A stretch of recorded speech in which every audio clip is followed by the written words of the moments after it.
So hello everyone, myself Siddhi Agarwal and currently I am a 12th grade pass out. So I just thought कि क्यों ना एक प्यारी सी छोटी सी video बनाई जाए in which I will be sharing my experience and my tips and tricks that I used to score 95% in my 10th grade. So without wasting any time, let's start with the video. So my very first tip is regarding notes. So notes को लेके बहुत लोगों को doubt होता है कि notes किसके लिए, खुद बनाएं या फिर कहीं से printed notes ले लें या like what.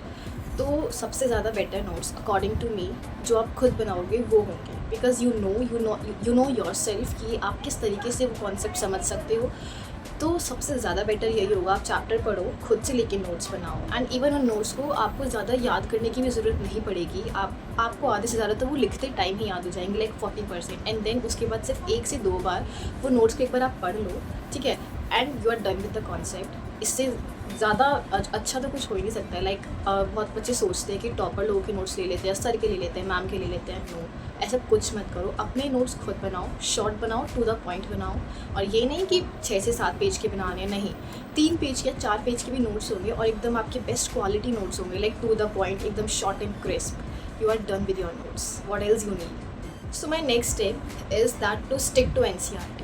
लाइक अगर तुम्हारा कोई फ्रेंड बोल रहा है कि मैं ये बुक कर रहा हूँ, कोई और बोल रहा है मैं ये बुक कर रही हूँ, कुछ मत सुनो. 4 जगह 4 बुक में दिमाग मत मारो. इससे अच्छा है कि एक NCERT लो, उसी को 4 बार रीड करो and you are sorted with it. NCERT से बाहर कुछ नहीं आता 10th के बोर्ड्स में. Just stick to NCERT. NCERT should be your priority for your whole 10th grade. Like just NCERT को अच्छे से कर लो and you are done with your all the concept. So just stick to NCERT. 4 जगह मत भागो. Again I repeat, उसी book को 4 बार रीड करो, बेनिफिट में रहो. So my next tip is regarding PYQs. PYQs are must. PYQs करने ही करने हैं, कितने ही भाग लो, PYQs तुम्हें करने ही पड़ेंगे. बिकॉज PYQs से बहुत एक स्ट्रॉन्ग आइडिया मिलता है कि कैसे क्वेश्चंस आए हैं एंड कैसे क्वेश्चंस आने वाले हैं, लाइक आ सकते हैं, ठीक है. एंड PYQs के साथ साथ जो टॉपर्स की आंसर शीट होती है उसे ज़रूर एनालिसिस करो, उसको पढ़ो, उसका प्रिंट आउट निकलवा के लेजिट अच्छे से उसको गो थ्रू करो कि कैसे उन्होंने लिखा है, कैसे उन्होंने उसको प्रेजेंट किया है. बिकॉज एट द एंड तुम कुछ जो सब तुम पढ़ के गए हो, जिस तरीके से तुम उसे प्रेजेंट करोगे ना बोर्ड की आंसर शीट पे, वो ही नंबर दिलवाएगा. ऐसा नहीं कि तुमने पढ़ा सब है और तुम पैराग्राफ या पूरा लिख दो स्टोरी टाइप उस आंसर को, बट उस पर तुम्हें नंबर नहीं मिलेंगे. अगर तुम उसी चीज़ को एक प्रेजेंटेबल वे में प्रेजेंट करोगे तो तुम्हें अच्छे मार्क्स मिले. Nextly I would like to say कि do not memorise, just try to understand the concept.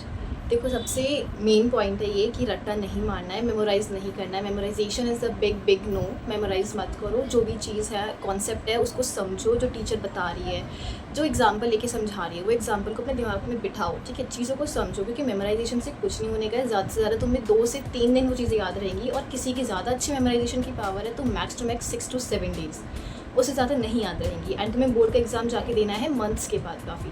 तो ठीक है, मेमोराइजेशन पे एक बिग नो लगा दो अभी से. बस चीज़ों को समझो, ठीक है. 10th is not so hard, so difficult. सिर्फ समझो चीज़ों को. कॉन्सेप्ट्स हैं, इजीली आ जाएंगे समझ में, ठीक है. उनको पढ़ो या उन्हें समझो, ठीक है, ताकि आपको उसको आंसर राइटिंग में भी ईजी हो. अगर मेमोराइजेशन करोगे, रटी हुई चीज़ याद में रहने वाली है, समझी हुई चीज़ तुम अपने आप से उसे आंसर फॉर्मेशन भी कर सकते हो, ठीक है. So just try to understand the concept.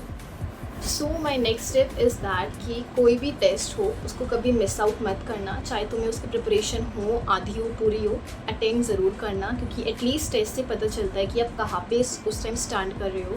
उससे आपको हेल्प होती है कि आपको और क्या पढ़ना है आगे जाके, और उस चैप्टर में क्या आपका रह गया है, क्या आपने गलत लिखा है. एंड प्री बोर्ड्स तो ज़रूर देना. Like pre boards is a word कि बोर्ड से पहले वाली आपकी पूरी प्रैक्टिस हो जाती है. आपकी इमोशनली, मेंटली, फिजिकली आप एक प्रिपेयर हो जाते हो कि बोर्ड्स में कैसे करना है. तो प्री बोर्ड्स तो ज़रूर देना. एंड अपने टीचर से जाके पर्टिकुलरली इफ़ पॉसिबल जाके पूछना कि मैम इसमें, लाइक सर इसमें मिस्टेक्स क्या है और मैं क्या इम्प्रूव हो सकता है इसमें, ताकि आपको पता चले कि आप बोर्ड्स में और उसे कैसे अच्छे से प्रेजेंट कर सकते हो, ताकि वहाँ आपके नंबर ना कटे. सो दिस इज़ मस्ट, ठीक है. प्री बोर्ड्स टेस्ट चाहे वो ट्यूशन के हों, अगर आप कोचिंग ले रहे हो, या फिर स्कूल के हों, सब देना. एंड असाइनमेंट्स भी ज़रूर करना, क्योंकि असाइनमेंट्स पे भी कहीं ना कहीं वो इंपॉर्टेंट क्वेश्चंस, वो PYQs होते हैं जो आपको बहुत हेल्प करेंगे. My next step is regarding revision जितना हो सकता है उतना करो. जो चैप्टर तुमने आज पढ़ लिया उसको एटलीस्ट हर एक 7 से 8 दिन बाद उसको दोबारा रिवाइज़ करो, ताकि आपके मेमोरी में वो ज़्यादा टाइम तक रहेगी वो चीज़, तो इतनी डिफ़िकल्ट नहीं होगी. उसको चीज़ आप बार बार रिवाइज़ करते रहोगे, बार बार आपके ब्रेन में वो चीज़ आती रहेगी, ठीक है. तो जब आप आंसर फ्रेमिंग करोगे तो इतनी प्रॉब्लम नहीं आने वाली है, ठीक है. सब क्वेश्चंस ईजिली हो जाएंगे. So revision is must. Do revision regularly. So yes, these were few tips and tricks that I want to share with you that I followed during my preparation for my 10th board exams. Hope this video was helpful to you. Just study properly. 10th is not so difficult. Like of course, nursery वाले के लिए nursery difficult होती है, 10th वाले के लिए 10th होती है. But seriously, 10th is not so hard. You can do it. Just follow these tips and tricks regularly, and you will score a good percentage. Thank you.